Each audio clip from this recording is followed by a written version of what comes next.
नमस्ते मित्रों। आज मैं आपको राष्ट्रीय स्वयंसेवक संघ के बारे में विस्तार से कम समय में बताऊंगा। हम सबको पता है राष्ट्रीय स्वयंसेवक संघ 1925 में स्थापन हुआ।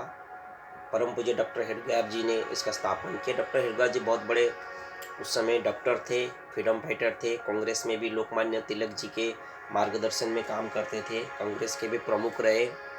तो उन्होंने बहुत सारे मंथन किए, विचार किए कि इतिहास को परखा कि भारत क्यों गुलाम बन रहा है। उसके बाद उनको जो समझ में आया कि ये इस देश के हिंदू जो है वो संगठित नहीं है, इसीलिए इस देश बार बार गुलाम बन रहा है। तो राष्ट्रीय स्वयंसेवक संघ का जो व्यक्ति निर्माण का कार्य है जो राष्ट्रीय स्वयंसेवक संघ का जो पावर हाउस है वो शाखा है, और शाखा में व्यक्ति निर्माण का कार्य होता है। मतलब व्यक्ति निर्माण, मनुष्य तो जन्म हुआ, क्या व्यक्ति निर्माण?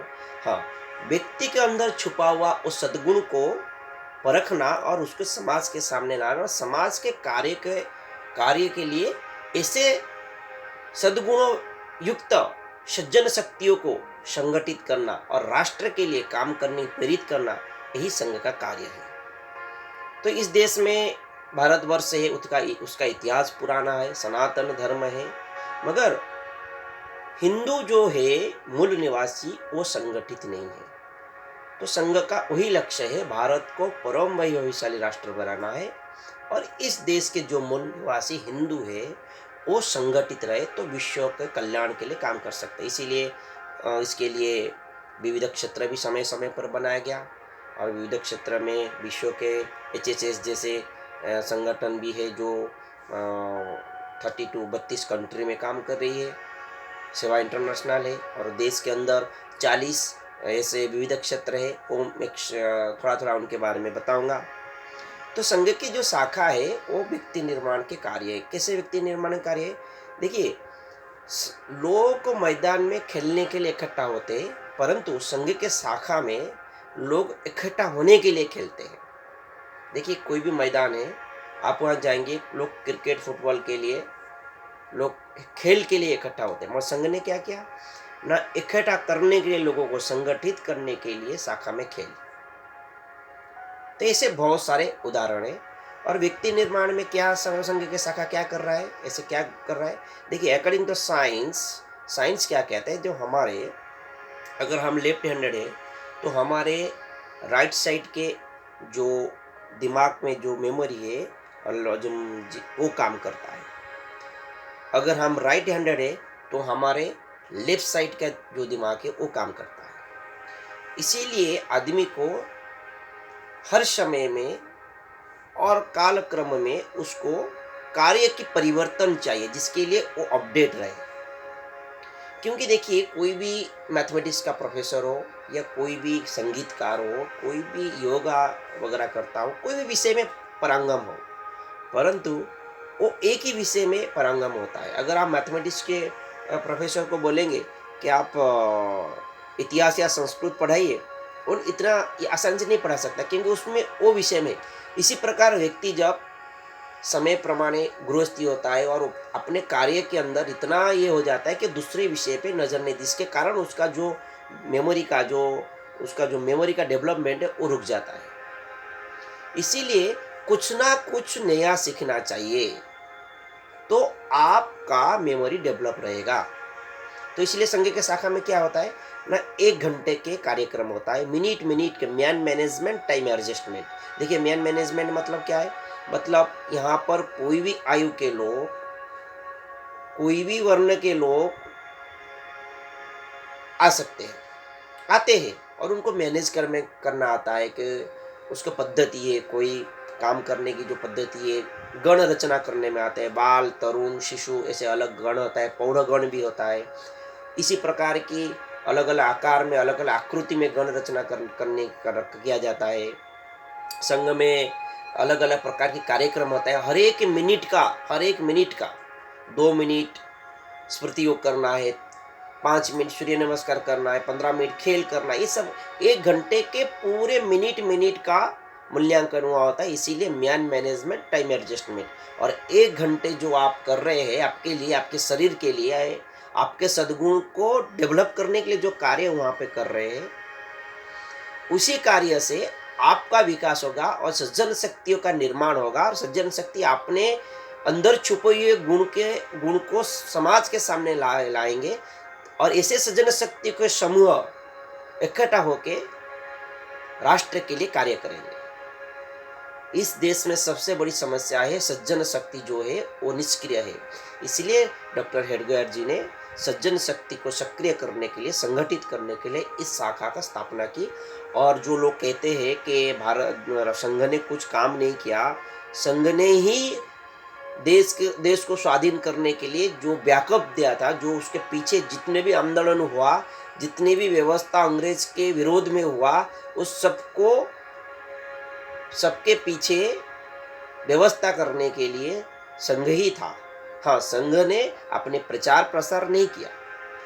इसीलिए अभी वर्तमान जो कहते हैं वो उनको पता नहीं संघ ने क्या किया है। ठीक है, तो ये जो विविध क्षेत्र है वो विविध क्षेत्र आपको बताऊंगा कौन सा, जैसे कि आप लोग 3 विविध क्षेत्रों को दुनिया पहचानता है: विश्व हिंदू परिषद, राष्ट्रीय स्वयंसेवक संघ और बीजेपी, राजनीतिक क्षेत्र बीजेपी। परंतु संघ के बहुत सारे विविध क्षेत्र है जो समय समय पर जबकि आवश्यकता पड़ी तो उसका निर्माण किया गया। अच्छा, राष्ट्रीय स्वयंसेवक संघ का ऐसे बहुत सारे स्वयंसेवक है और कार्य कर रहे हैं। सबसे बड़ी काम सेवा कार्य बहुत कर रहे हैं। सेवा भारती है, सेवा इंटरनेशनल है जो कर रहे हैं। तो राष्ट्रीय स्वयंसेवक संघ के बाद जो आता है विश्व हिंदू परिषद। विश्व हिंदू परिषद को जो स्थापन किया गया परम पूज्य गुरुजी डॉक्टर हेडगेवार जी के बाद में जो द्वितीय सरसंघ चालक थे, जो शंकराचार्य बनने की उनको पदवी मिला था, फिर भी वो राष्ट्र के हित के लिए, मतलब राष्ट्र को संगठित करने के लिए वो सबसे प्रायोरिटी दिए। ऐसे गुरुजी ने समय पर विश्व हिंदू परिषद का गठन इसलिए किया कि इस देश के जो हिंदू संत है, 4 पीठ में बैठने वाले शंकराचार्य कभी इकट्ठा नहीं होते। ऐसा कुछ कार्य करे जो सब साधु संत संप्रदाय के जितने भी साधु संत है सबको इकट्ठा किए, वो विश्व हिंदू परिषद के माध्यम से। और विश्व हिंदू परिषद का कुछ विविध क्षेत्र प्रारंभ किए, बजरंग दल, दुर्गा वाहिनी, और बहुत सारे सेवा कार्य करते हैं। वनवासी क्षेत्र में कल्प विद्यालय चलाते हैं, गाय के विषय में काम करते हैं, किसान के विषय में काम करते हैं। फिर विश्व हिंदू परिषद अपने काम करने लगा। फिर देखा गया कि इस देश के जो किसान है, कृषक है, और इस देश को जो मजदूर है उसको भी संगठन करना चाहिए, क्योंकि वो कम्युनिज्म की तरफ जा रहे हैं और कम्युनिज्म जो देश को बर्बाद कर देगा। तो इसीलिए उस समय दंतपत ठेंगनी जी को सम दिया गया कि आप ये कार्य करिए, और उन्होंने बहुत अच्छी तरह किया। भारतीय किसान संघ और भारतीय मजदूर संघ की स्थापना हुआ। ये सब जो है 1950 से 1960 के दशक में बहुत सारे संगठन का वहाँ पर प्रारंभ हुआ। तो आज सबसे बड़ा किसान संगठन है और सबसे बड़ा भारतीय मजदूर संगठन मजदूरों में संगठन है। तो सबसे पहले तो ये सब संगठन इसीलिए किया जा रहा है कि जो करना है करो, सबसे पहले केंद्र में बिंदु जो रहेगा वो भारत देश पहले, बाद में संगठन। अगर आपको कोई पूछेगा आप संघ के स्वयंसेवक है या आप हिंदू है, आपको कोई पूछेगा पहले संघ या पहले भारत, तो पहले भारत, बाद में संघ।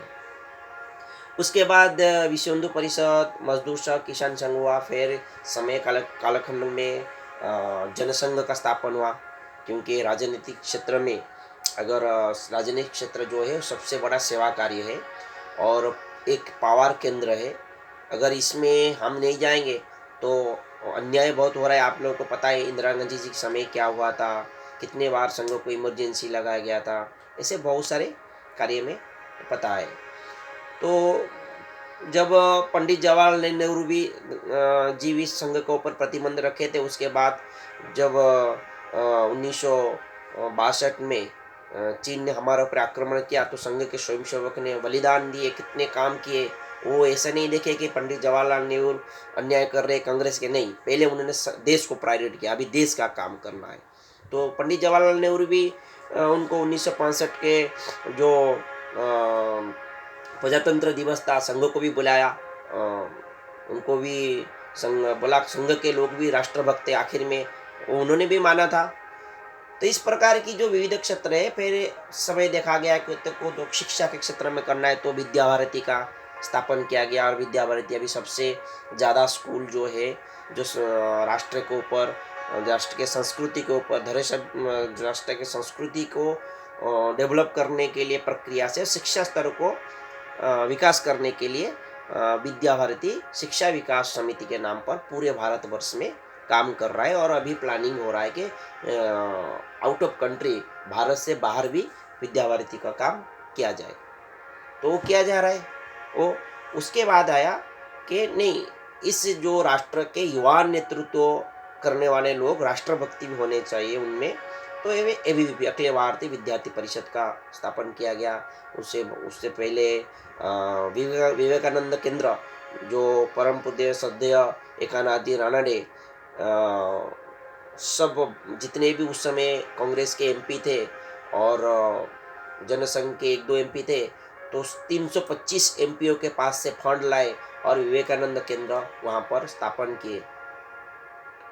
तो इस प्रकार की वनवासी कल्याण परिषद, जो वनवासी बंधुओं को संगठित करना, राष्ट्रभक्ति के लिए उनको प्रेरणा देना, उनका विकास कराना, वो संस्कृति सभ्यता को फिर आगे लेना, तो इस प्रकार ही वनवासी कल्याण परिषद भी स्थापन हुआ। इस प्रकार एक के बाद एक भारतीय किसान संघ के बाद मजदूर संघ हुआ, फिर वो साथ में हुआ, फिर उसके बाद धीरे धीरे धीरे करते बहुत सारे संगठन आ गए। अखिल भारतीय इतिहास संकलन श्रेणी, इतिहास को रखने के लिए आयुर्वेद को आरोग्य भारती, अधिवक्ता परिषद जो एडवोकेट है उनके लिए अधिवक्ता परिषद, एनएमओ एमबीबीएस डॉक्टरों के लिए, इस प्रकार के बहुत सारे संगठन खड़े हुए। पूर्व सेना परिषद, जो मिलिट्री से रिटायर्ड होते तो उनको काम में लगाना है तो पूर्व सेना परिषद, जस्टिस एंड ट्रायल, जो जज रिटायर्ड हुए उनको काम में, भारतीय विज्ञान परिषद, जो भाभा एटॉमिक रिसर्च सेंटर और इसरो से रिटायर्ड होते साइंटिस्ट और दूसरे भी साइंटिस्ट हैं, वो उनको काम में लगाने के लिए भी काम किया गया। ऐसे बहुत सारे क्षेत्र में, हर एक क्षेत्र में राष्ट्रीय स्वयंसेवक संघ का कार्य करने के लिए ये सब विविध क्षेत्रों को खड़ा किया गया। तो मित्रों, राष्ट्रीय स्वयंसेवक संघ जो है वो बाहर भी 1965 के बाद लंदन में, केनिया में स्टार्ट हुआ, फिर लंदन में आज 750 से भी ज़्यादा शाखा बाहर है एचएसएस के हिंदू स्वयंसेवक संघ का। सेवा इंटरनेशनल का काम है, जो को वहाँ पर कोई भी दुर्भिक्ष आता है, जो कुछ भी होता है तो वो सबसे पहले सेवा कार्य में उतरते हैं। और अमेरिका में 106 जितने शाखा है, 70 से शाखा ज़्यादा लंदन में है, वहाँ पर पक्षिक चलता है सब वीकली, और 15 दिवस में, 15 दिन में एक बार, महीने में एक बार ऐसे चलती है। मगर जो प्रार्थना संघ का है वो एचएसएस का थोड़ा अलग है। वो विश्व मंगल के लिए काम करते हैं, विश्व को संगठित करने के लिए काम करते हैं, विश्व का हित के लिए काम करते हैं, सर्वबंधु सुखिन के लिए काम करते हैं। और राष्ट्रीय स्वयंसेवक संघ को भारत को परम वैभवशाली राष्ट्र बनाना है, हिंदुओं को संगठित करना है, उसका यही लक्ष्य है। जो संपत्ति है राष्ट्रीय स्वयंसेवक संघ का, वो उसका शाखा है, कार्यालय उसका संपत्ति नहीं है, या और कुछ बना दिया ऐसे संपत्ति नहीं है। उसके जो शाखा है वो शाखा राष्ट्रीय स्वयंसेवक संघ का संपत्ति है। उसमें से कार्यकर्ता निर्माण होता है, उसके बाद कार्यकर्ता विविध क्षेत्र में जाता है, जिसका रस जिसमें है काम करने के लिए, ऐसे अलग अलग क्षेत्र में जाता है। तो मित्रों, राष्ट्रीय स्वयंसेवक संघ का जो कार्य है वो अतुलनीय कार्य है, और कभी भी ऐसा समय नहीं आएगा कि देश पर कोई विपत्ति आए और राष्ट्रीय स्वयंसेवक संघ के कोई कार्यकर्ता आगे न आए, ये कभी भी नहीं होगा। आखिर बचा हुआ स्वयंसेवक भी वो राष्ट्र के लिए समर्पित है। आप वो जंगल में जाइए, वनवासी क्षेत्र में जाइए, कहीं भी जाइए, अगर वो संघ से जुड़ा हुआ कोई क्षेत्र का व्यक्ति होगा वो राष्ट्रभक्त होगा। सबसे बड़ी बात है, कोई धनी हो, कोई गरीब हो, कोई पढ़ा लिखा हो, कोई अनपढ़ हो, कुछ भी हो, संघ एक ही वाक्य लेता है कि हम सब हिंदू हैं और हम सबको संगठित होना चाहिए, तब जाकर विश्व के लिए हम काम कर सकते हैं और विश्व को हम एक शांतिपूर्ण संदेश दे सकते हैं। इसीलिए मैं कभी फिर आपको ये विविध क्षेत्र क्या काम करता है, कैसे काम करता है, मैं आपको विस्तार से बताऊंगा। विवेकानंद केंद्र जो है कन्याकुमारी में, वो नए व्यक्तियों को प्रवेश करने के लिए बहुत ही अच्छा मार्ग है। संघ में एक प्रथा है, अपरिचित को मित्र बनाओ, मित्र को स्वयंसेवक बनाओ। जो आप पहले अपरिचित हो तो उस पहले सबसे पहले मित्र बनाओ, फिर स्वयंसेवक बनाओ, स्वयंसेवक फिर राष्ट्रभक्त बनता है। उसमें जो पद्धति है, घटनायक, कार्यवाह, संघ चालक, शारीरिक प्रमुख, ऐसे एक रचना है। तो जो घटनायक होता है, वो जो गट होता है, वो जो वस्ती का उसको दायित्व दिया जाता है, उस वस्ती के सिर्फ 5-6 स्वयंसेवक लेके आना ऐसा नहीं है। वो जो वस्ती में 10,000 हिंदू रहते हैं, उसका राष्ट्रीय स्वयंसेवक का प्रतिनिधि वो है। शाखा के अंदर, संघ की शाखा के अंदर बहुत बड़ी विषय मुख्य शिक्षक और घटनायक का है, जो पूरे शाखा को संचालित करते हैं। और पूरा शाखा का जो शक्ति है, इन दोनों पर निर्भर करता है, वो मुख्य शिक्षक और घटनायक। घटनायक उनको ले आता है, घटनायक हिंदू समाज को संघ के साथ परिचय कराता है। ये एक मुख्य भूमिका है घटनायक का। वो नायक है किसके? संघ के। कहां पर? ना वो वस्ती में। इसीलिए जो सबसे अत्यंत जरूरी जो पदवी है शाखा के अंदर, स्वयंसेवक के बाद आता है घटनायक। वहां से उसको नेतृत्व का शिक्षा मिलता है कि समाज को कैसे संगठित करना है। तो इसीलिए संघ के जितने पदवी है, जितने सारे प्रक्रिया है, और गृहस्थी कार्यकर्ता संघ में जो प्रचारक तो ठीक है, मगर जो गृहस्थी कार्यकर्ताओं ने जिस प्रकार के वर्तमान समय में अपने परिवार को भी समय नहीं देते, राष्ट्र के लिए आगे आकर काम कर रहे हैं, वो बहुत ही सराहनीय कार्य है और प्रेरणादायक कार्य है। और ऐसे गृहस्थी कार्यकर्ता को सतत सतत नमन है। ऐसे बहुत सारे कार्यकर्ताओं के बारे में मैं आपको कभी फिर कभी बताऊंगा, उनके नाम, उनके कार्य के विषय में, गृहस्थी कार्यकर्ता कितने सारे काम कर रहे हैं। और संघ का जो पद्धति, और बहुत सारे कुछ पद्धति है, वो मैं फिर कभी बताऊंगा। पर हाँ, एक बात बताऊंगा, संघ किसका है ना, इस राष्ट्र के हर एक हिंदू के लिए संघ है। ऐसा नहीं कि जो संघ के जो कार्यालय है, या संघ के परम पूज्य सरसंघ चालक जी भी कहते थे कि संघ के जो कार्यालय है हर एक हिंदू के लिए खुला है। इसीलिए संघ जो है वो राष्ट्र के लिए है, और स्वयंसेवक जो है वो संघ के माध्यम से राष्ट्र के कार्य करता है। हम कहते हैं हम समाज के लिए, हम राष्ट्र के लिए काम करेंगे, उसके लिए माध्यम चाहिए। तो ये संघ ने इस प्रकार के राष्ट्रभक्ति को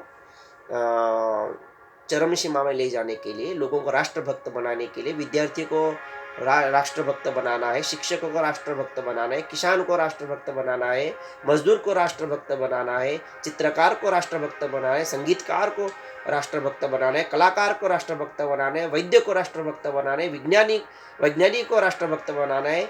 सबको अगर राष्ट्रभक्त बनाना है तो संघ की शाखा इसी के लिए है। और संघ का शाखा का कार्य व्यक्ति निर्माण है, और शाखा में मैनेजमेंट, टाइम एडजस्टमेंट के पूरा प्रशिक्षण दिया जाता है।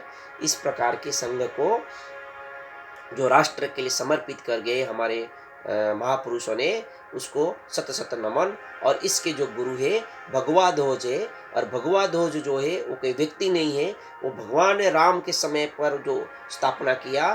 भगवा ध्वज मतलब भूमि गगन को चुंबने, भूमि से लेकर गगन तक चूमने वाले जो ध्वज आप देख रहे हो, जो वायु स्पर्श उसको कर रहा है, ऐसे भगवा ध्वज उसका गुरु है। वो वीरत्व का प्रतीक है। इसलिए संघ व्यक्ति को महत्व नहीं दिया, ऐसे प्रतीक को महत्व दिया, उसको गुरु बनाया, जो अखंड चलता रहे। और इस अखंड दीप को हम एक बड़ा सूर्य के रूप में प्रकट करेंगे। ये समय आ रहा है, और हम सबको मिलके फिर से पुनः एक बार हर एक क्षेत्र में हर एक प्रकार के लोगों को संगठित करना है। जो भ्रांति है, जो हमें मीडिया के माध्यम से भ्रमित किया जा रहा है, उसको भूल जाइए और संघ के जितने साहित्य है वो साहित्य को पढ़िए और संघ के जो वरिष्ठ अधिकारी है, जो परिपक्वता अधिकारी है, उनसे मिलिए, तो आपको उनसे प्रेम मिलेगा, स्नेह मिलेगा और संघ को आप पहचान पाओगे। अस्तु।